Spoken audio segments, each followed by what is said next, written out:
தருமபுரி மாவட்டம் பாலக்கோடு அருகே உள்ள காடுச்செட்டிப்பட்டி கிராமத்தை சேர்ந்தவர் பீரன்.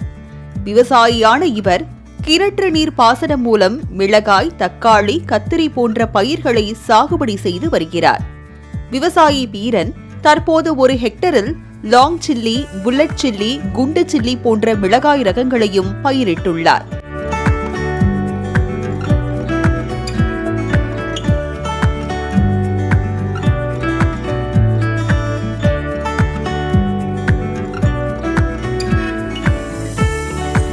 விவசாயி பீரன் சொட்டு நீர் பாசனம் மூலம் மிளகாய் செடிகளுக்கு தண்ணீர் பாய்ச்சி வருவதால் களைகள் வளருவதில்லை.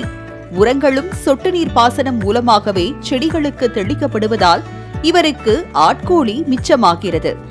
புதிய ரக மிளகாய் செடிகள் 90 நாட்களில் காய்க்க தொடங்கியுள்ளதால் இவர் அறுவடையில் தீவிரம் காட்டி வருகிறார்.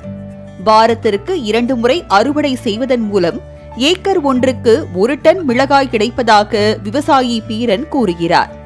இவ்வாறு அறுவடை செய்யப்படும் மிளகாய்களை தரம் பிரித்து சிங்கப்பூர், மலேசியா, தாய்லாந்து, லண்டன் போன்ற வெளிநாடுகளுக்கு ஏற்றுமதி செய்கிறார் விவசாயி பீரன். மிளகா சாகுபடி செஞ்சுட்டு வரோம். லாங் சில்லி, புல்லட் சில்லி, குண்டு சில்லி, இது மாதிரி பல வெரைட்டியில் செஞ்சுட்டு வரோம். இது பார்த்திங்கன்னா எக்ஸ்போர்ட் போகுது, வெளிநாட்டுக்கு போகுது. வெளிநாட்டுனா சிங்கப்பூர், மலேசியா, தாய்லாந்து, லண்டனு, இந்த மாதிரி கனடா, இந்த மாதிரி ஒரு 10 நாட்டுக்கு போகுது. இவங்க கம்பெனிங்க எல்லாமே எல்லா வெஜிடபிளும் எடுத்து வெளிநாட்டுக்கு அனுப்புவாங்க. நாங்கள் ஃபார்மர் அது ஆர்வஸ் பண்ணி அவங்களுக்கு கொடுக்கணும். இங்கே தரம் பிரித்து எடுத்துக்குவாங்க. ஃபார்மர்கிட்டே தரம் ஃபஸ்ட் ரகம், செகண்ட் ரகம், தேர்ட் ரகம், இது மாதிரி பிரித்து இங்கே எடுத்துக்குவாங்க. வெளிநாடுகளுக்கு ஏற்றுமதி செய்யப்படும் முதல் ரக மிளகாய்கள் 30 ரூபாய்க்கு கொள்முதல் செய்யப்படுகின்றன. மீதமுள்ள மிளகாய்கள் உள்ளூர் மற்றும் வெளியூர் சந்தைகளில் விற்பனை செய்யப்படுகின்றன.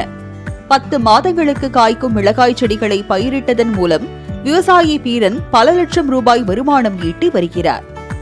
மாலை முரசு செய்திகளுக்காக பாலக்கோடு செய்தியாளர் பிரபாகர்.